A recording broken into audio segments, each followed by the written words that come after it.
좋은 아침입니다. 2월 7일 금요일 아침이네요. 예, 이제 6시 50분 조금 지나고 있습니다.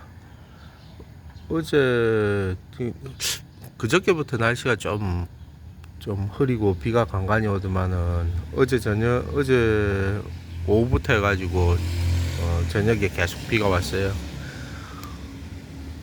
2월 지금 초순 이제 중순으로 가고 있는데 이 시기에 비가 거의 원래 안 오는데 여튼 여러 번 제가 그 이야기를 드린 것 같은데 그 날씨가 좀 바뀌고 있어요. 올해 진짜 지금 이번 주 일요일까지 계속 비가 온다고 일단은 되어 있습니다. 그게 보니까 뭐 한국 쪽에서 한파, 그러니까 차가운 저기 공기가 내려와 가지고 태평양 쪽으로 그게 순환이 되어가 필리핀으로 들어오는 그런 개념이더라고요. 그게 여기 장마 시즌에 보면 그런 기류가 생기고 하는데 올해 비가 좀 많이 올 것 같습니다. 여기가 지금 이쪽 머리 위로 해가지고 저기 마닐라 공항으로 비행기들이 많이 내려가거든요. 비행기 소리가 자주 들립니다. 아침이 되니까 조용하니까 더 크게 울리는 것 같네요. 우리는 저번 주에 컨테이너를 3대를 받았고 이번 주에 1대, 그래가지고 총 9대 컨테이너 중에 한국에서 오는 그 샤시 컨테이너 제외하고 다 받았습니다. 뭐 한 대는 오다가 저번에 비디오 본 거, 영상에서 올린 것처럼 한 대는 풍랑 때문에 그 안에 한 70% 정도 파손이 일어났고, 그거는 뭐 중국에 이제 춘절 휴일이 이번 주 주말까지 거의 마무리가 되거든요. 그러면 중국에서 다시 뭐 보내준다고 그렇게 일단 이야기는 돼 있어요. 샤시 컨테이너는 저기 세관의 정밀 검사 대상으로 올라가 가지고 원래 여기 세관 정밀 검사 대상이 되면은 좀 골치가 아프거든요. 그 말인즉슨 저기 컨테이너를 오픈해 가지고 명세와 그 내용이 일치하는지를 보겠다는 이야기인데, 우리가 보통 이게 석재 쪽 가져올 때는 여기 워낙 단순해가지고 안에 석재 외에는 뭐 거의 안 싣고 오거든요. 그러니까 명세서에 2가지 아니면 3가지로 되어 있기 때문에 관심도 안 가져요, 세관에서. 그러니까 그 관심이란 건 이제 뭐 안에 다른 게 있을까 없을까 뭐 이런 건데,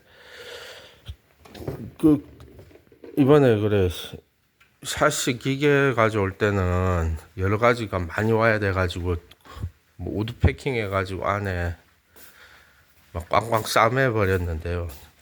그때 패킹하니까 패킹비만 300만 원 정도 들더라고요. 40피트에. 그때는 신경을 많이 썼는데 이번에 그 원자재 가져올 때는 조금 제가 신경을 좀 못 썼어요. 그때 명세에 뭐 스크류도 있고 여러 가지 뭐 작업을 하기 위해서 롤러라든지 다양한 제품들을 많이 실어야 되는데, 이상하게 그때 또 집중을 못 해가지고 붕 떠가지고. 명세는 뭐 우리가 지금 뭐를 잘못 가져오고 이런 거는 아니고, 커피 한잔 해야겠는데, 명세하고 그 부속들은 거의 다 맞는데, 문제가 여기 마지막에 이제 샘플을 좀 실기로 했어요.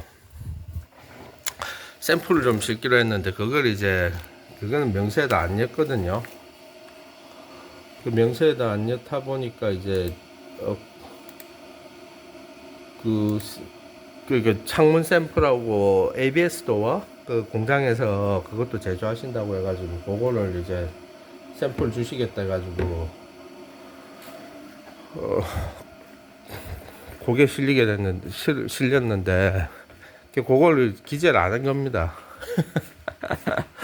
물론 아니 그 저기 부속들 중에 뭐 스크류하고 뭐 이런 거 그게 조금 잘못된 부분도 약간은 있을 수 있다고 생각하거든요. 많이 꺼내놓고 이제 한 박스 한 박스 다 이제 그 저기 내려가지고 이제 검사를 진짜 그렇게 정밀 검사 자체는 그렇게 하는 겁니다. 그러니까 안에 가서 간단하게 눈으로 보고 끝나는 게 아니고 뭐 꺼내가 볼 거 있으면은 어차피 그 돈은 전부 다 우리가 내야 되는 거거든요. 그래가지고 인력들 시켜가지고 안에 이제 모든 걸 이제 다 끄집어 내면은 뭐 한국에서 조금 귀찮아가지고 명세 외의 물건을 갖다가 사실 명세 외의 물건 열 일은 없어요. 왜냐면 거기 돈하고 다 직결이 되니까. 여튼 뭐 그래가 내리고 싣고 이러면 파손도 좀 생기겠죠. 뭐 그래 지금 알기로는 샘플 외는 없다 이렇게 됐는데 그래도 트집 잡으려고 하는 거기 때문에 트집이 잡히면 컨테이너가 한 달 정도 발이 묶입니다. 창고에 뭐 보관을 하고 거기에 명세가 불일치했던 그런 내용이 왜 발생했는지부터 해가지고 페널티도 물어야 되고요. 그 수입업자 측면에서 거기다 이제 그게 조금 내용이 이제 복잡하게 되면 거기에 대해서 경고, 그러니까 회사에 대해 수입업자에 대해서 경고 딱지가 붙습니다. 경고 딱지가 붙으면 이제 다음번 수입 제품들부터는 이제 조금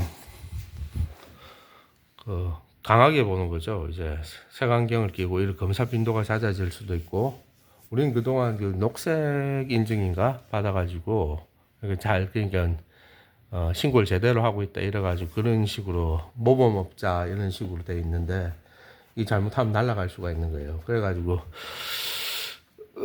우리 이쪽에 원래 지금 이번에 지금 한국에서 오는 샤시 컨테이너 같은 경우에는 우리가 원래 쓰는 필리핀 업체가 있는데 통관 업체가 있는데 우리 여기 그 냉동 쪽에 하는 한국분 업체를 지금 썼습니다. 근데 저번에 그 기계 가져올 때도 솔직히 문제가 좀 있었거든요. 그 한국 쪽에 이제 저기 쪽에 통관 업체하고 한국 쪽에 보면 한국 쪽 일을 하는 파트너 업체가 있는데 한국 쪽 파트너 업체에서 그때 그 상차할 때 시간 약속을 안 지켜가지고 그 패킹하는 팀들이 일을 못하고 그냥 컨테이너가 안 와가지고 간 날이 가버렸어요. 그래가지고 그거 보상을 한국 쪽 뭐 여기 그 파트너 여기 우리 통관업체 한국 파트너가 했다고 했어요. 보통 그런 일이 생길 수가 없는데 그때 희한하게 이야기가 웃기는 게 임시 직원이 들어왔는데 그 직원이 약속을 우리 쪽 그러니까 물건 실는 사람들 패킹하는 사람들 쪽에는 하고 약속을 잡아 놓고서는 컨테이너를 그날 안 보내준 거예요. 트레일러를. 그게 뭐 거의 있을 수가 없는 일인데 뭐 그래가 그때도 해프닝이 한번 있었는데 이번에도 또 희한하게 걸리네요. 여튼 그래가지고 이런 문제가 생겼는데 오후 늦게 이메일만 삑 와가지고 문자하고 이런 일이 생겼다 그래 알고 있어라 이런 식으로 하더라고요. 그래가지고 우리 원래 쓰는 우리 쪽 일을 해주는 필리핀 통화업체 이야기를 해가지고 방금 전 이야기 드린 그런 내용을 무마하기 위해 가지고 여러 가지 손을 좀 썼습니다. 그래가지고 다행히 검사를 안 하기로 하고 뭐 약간의 그러니까 일정 금액을 좀 지불했어요. 원래 검사를 해가지고 문제가 생기면은 돈이 꽤 많이 깨집니다. 뭐 500만 원에서 최소 500에서 뭐 1000만 원 사이 그 이상이 될 수도 있고요. 문제는 한 달 가까이 물건을 갖다가 쓸 수가 없게 되거든요. 저는 솔직히 검사 받을 때 이제 어떻게 조금 조치를 할 수 해줬 하면은 또 그게 제 목표였는데 생각보다 우리 지금 거래하는 업체 역량이 좋더라고요. 그걸 갖다 이걸 아예 덮어버렸거든요. 필리핀 보면은 정말 안 되는 것도 없습니다. 진짜 희한하더라고요. 이번에도 그래. 그까지 될까 이를 생각했는데 그걸 갖다 검사 자체를 취소를 시켰으니까 대단한 거죠. 그래가지고 우리는 진짜 고맙다고 이야기하고 앞으로 한국에서 오는 것도 당신들이 다 처리를 해달라고 그렇게 뭐 일단 됐고 거기 중간에 낀 공무원들한테 일정 금액들 지불하고 그래 다행스럽게 마무리가 되게 되었습니다. 이게 제가 여기서 뭐 일을 하고 이런지 뭐 맨날 하지만 15년이 넘었다고 이야기를 들었는데 좀 방심하면 이렇게 되더라고요. 까불면 안 된다는 거예요. 그러니까 뭐 일을 하는데 뭐 아주 좀 작은 금액의 뭐 이게 핸들링 같은 경우 괜찮은데 약간 덩치가 있다든지 사안이 중대하다든지 하는 거는 심도 있게 이거 직원들하고 계속 이야기를 하고 이 친구들 일하는 과정을 계속 지켜봐야 되는데 그걸 조금 소홀히 하게 되면은 항상 그래 문제가 생겼어요. 이번 것 같은 경우에는 고스란히 제가 이건 제 잘못이죠. 뭐 이거 그 샘플 도화 실겠다. 샘플 도화 창문은 제가 이야기를 했었고요. 근데 제가 그래 샘플 창문도 거기 그 운송 송장에다 올렸어야 되는데 그러니까 이씨 뭐 이렇게 변명할 그러니까 여지가 없습니다. 이건 진짜 제 불찰이고요. 그러니까 한국 쪽에 우리 그 제조업체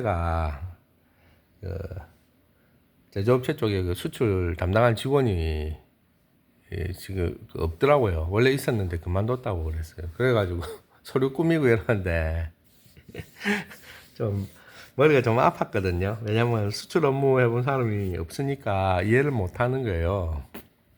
여기서 뭐 필리핀 쪽에서 요구되는 뭐 국제적인 양식은 똑같은데 한국 쪽 양식은 조금 선진국 쪽 가는 게 많아서 그런지 조금 복잡하게 만들더라고요. 여긴 단순하게 만드는 게 낫는데 그런 것들 수정하고 하는 걸 제가 해서 거꾸로 보내주고 이러다 보니까 그러니까 그 끝에 이제 나오는 그런 내용에 대해서 제가 그냥 뭐 괜찮을 거야 이런 식으로 좀 안이하게 생각한 거죠. 여튼 뭐 거기에 대한 수업료를 또 냈고요. 제가 뭐 항상 이야기하는 게 중국인들은 카운터 돈 계산하고 결제할 때 그 업체에서 자기들이 다 한다. 직원들끼리 물론 뭐 한국 사람이 운영하는데도 똑같겠지만 직원들이 전결하는 사유도 없고 그 돈에 대해서는 직접 수령을 하고 잔돈까지 보면은 엄청 큰 하드웨어인데도 잔돈까지 그 책상 제일 뒤에 앉아가지고 거스름돈까지 확인해갖고 자기가 사인하고 내줍니다. 고려되니까 여기에서 문제를 적게 만들고 회사를 키워가면서 생존할 수가 있는 거죠. 저도 똑같습니다. 제가 뭐 이게 어떤 일을 작은 밖에 보면은 여러 가지 지금 새로운 제품들 가지고 디스플레이도 하고 지붕도 확장하고 뭐 여기 보면 매일매일 뭐 일이 끊이지가 않아요. 그런 일에 대해서 제가 꼼꼼하게 집중하지 않으면은 한 이틀 할 일도 4일 하는 경우가 이 안에서도 심지어 많고요. 뭐 그렇습니다. 그러니까 여기서 하려고 하면은 널널하게 한국처럼 뭐 매장을 오토로 돌린다든지 뭐 그런 아이디어를 가지고 여기 오면은 성공할 확률이 저는 없다고 생각해요. 한국 사람은 좀 그래도 어느 정도 책임감이라든지 그 인수인계 이런 게 그래도 되는 편이고 여기는 그런 게 안 되거든요. 그 다음에 이제 먹고 사는 게 힘들다 보니까 그 돈 문제 같은 것도 자주 일어나요. 현금을 다루는 업체에서는. 그러니까 더 열심히, 그러니까 새로운 기회를 찾아서 오게 왔다면은 더 열심히 일해야 되는 겁니다. 그러니까 뭐 여기 뭐 열대 지방이고 뭐 이러니까 나 가가지고, 전에 옛날에 그런 분들 많았어요. 뭐 누구 이제 저번 편에 뭐 사기에 대한 이야기를 언급을 좀 했더만 갑자기 조회수가 엄청 늘었더라고요. 그래서 내가 속으로 엄청 놀랐어요. 아, 사람들이 이렇게 우리 한국 분들은 이 단어에 대해서 굉장히 민감하구나. 물론 저도 그때 막 언성이 갑자기 좀, 제가 만들고 나서 한 번씩 보긴 보는데, 언성이 막 높아지고 약간 흥분하는 그런 느낌이 들더라고요. 그게 참 사기꾼 뭐 이런 단어가 참 민감한 단어라는 걸 다시 느꼈어요. 갑자기 몇백 분이 보시더라고요. 그 볼만한 그런 내용이 아닌데, 그러니까 그런 소개를 해주고, 그 소개하는 분은 좋게 이야기하겠죠. 이거 하면 황금알을 낳는 거이다. 뭐 이런 식으로 쉽게 그냥 돈 벌 수 있다. 여기 그런 거 없습니다. 여기 돈 버는 사람들을, 여기 필리핀이라든지 중국 화교들, 그 중국계 필리핀인들, 그런 사람들은 사업 루트를 꽉 잡고 있기 때문에 아이템을, 어, 우리가 옆에 그 사람들 봤을 때는 돈 쉽게 버는 것 같죠. 근데 그걸 이제 개척한, 그게 아버지 때나 그 전에 아버지 때부터 개척을 해왔고, 그런 사업을 하는 감이라든지 세무 처리, 그러니까 물류, 뭐 직원에 대한 그 교육, 그 다음에 뭐 직원 운영 이런 거에 대해서 확고한 개념을 가지고 하는 겁니다. 그러니까 사업이 매끄럽게 진행이 되고 돈을 잘 버는 것처럼 보이는 거예요. 근데 제가 지금 하면서도 근자에 이제 사업을 조금 더 키워보고 이런 규모가 약간 커지기 시작하니까, 제가 미처 생각 안 했던 부분들이 너무나 많더라고요. 조직, 세금, 아까 방금 전에 이야기한 그 내용들 전부 다예요. 그래가지고 작년에는 속으로 이제 좀 매출이 좀 커지고 이러니까 한국에 좀 왔다리 갔다리 하면서 놀겠다는 그런 또 정신 나간 생각을 좀 했는데, 올해 지금 들어서면서 이제 벌려놓는 게 더 많고 이러니까, 아버지 기일 때나 가고 안 간다고 지금 생각을 하고 있어요. 그래 안 하면 안 되겠더라고요. 이건 화교 지방 같은 경우에는 집에 식구들이 쭉 있으니까, 형제들도 중국 사람들도 형제 자매들 많지 않습니까? 그런 사람들 다 같이 우르르 오거든요. 한 명 와갖고 된다 싶으면은. 그러니까 조직이 딱 갖춰져 있어요. 축구하고 똑같죠. 예?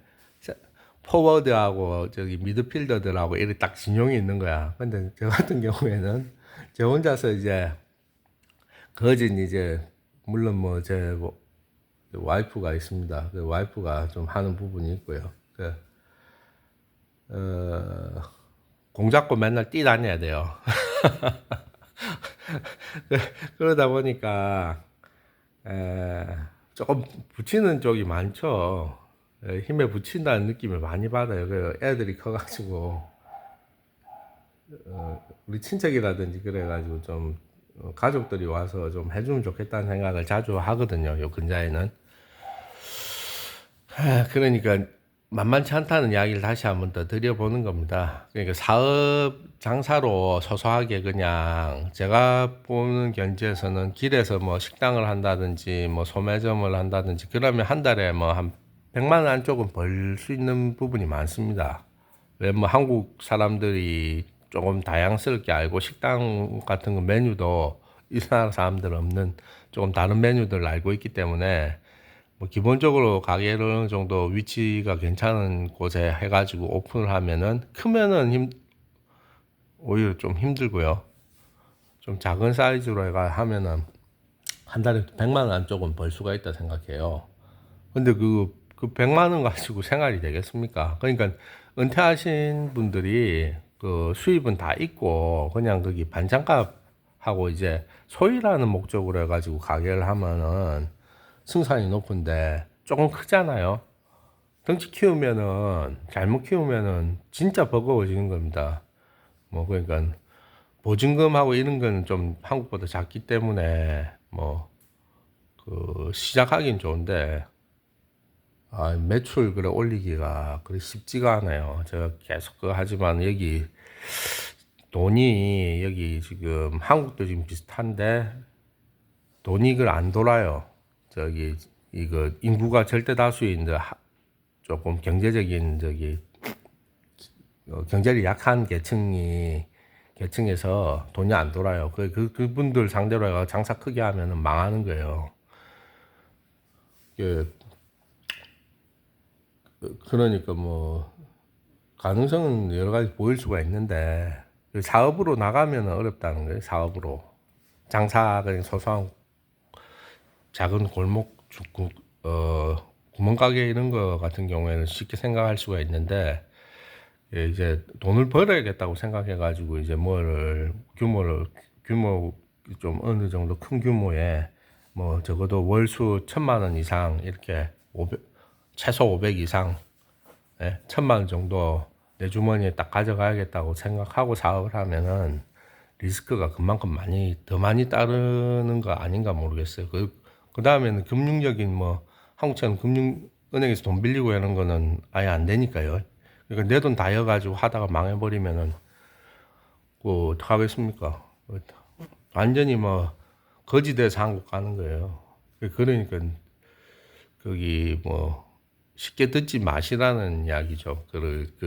쉽게 남이 뭘 한다 해가지고 믿으면 쉽게 믿는 거는 안 좋은 겁니다. 세세하게 저기 원가가 얼마고 이윤이 얼마고 하루에 몇 개 팔고 뭐 이런 식으로 다 계산을 해보고 그걸 믿어야지. 그러니까 쉽게 믿으면은 그러니까 저기 공치고 나가는 수가 더 많다는 거죠. 그래 여튼 이번 주도 거의 끝나가는데 비가 오고 이러니까 좀 사람이 좀 늘어지는 그런 느낌이 납니다. 그래도 지금 마케팅하고 이런 쪽을 좀 더 신경을 많이 쓰고 있고요. 아직까지 이번 주에 뭐 활발하게 할 건 없습니다. 왜냐면 중국의 카운터 파트들이 전부 다 거의 다 휴가 중이거든요. 그러니까 좀 빡센 데는 지금 돌아와가지고 지금 잘 있었냐 이래가지고 뭐 인사도 보내고 이렇게 하는데 대부분은 아마 다음 주에 문 여는 것 같아요. 문 열고 나면 이제 또 지금 뭐 생각해 놓은 거 있고 이러니까 그거를 이제 또 이야기를 또 진행을 해봐야죠. 예. 벌써 23분이나 됐네요. 커피 다 식겠습니다. 여튼 한국 엄청 추운 것 같은데 건강 관리 다들 잘 하셨으면 좋겠습니다. 고맙습니다.